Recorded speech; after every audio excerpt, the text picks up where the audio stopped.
Maiksi lang ang buhay na ibinigay sa atin sa mundo. Kaya't habang nasa atin pa ito,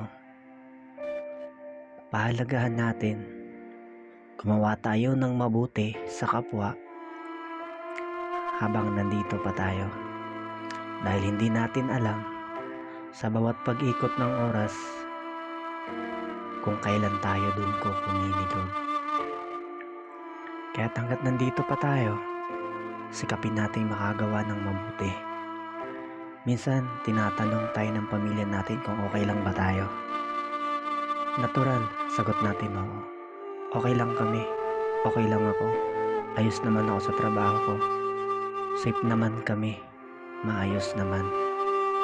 Pero, sa kabila nun, hirap na rin tayo. Minsan, sinusumbatan pa tayo ng iba sa kanila.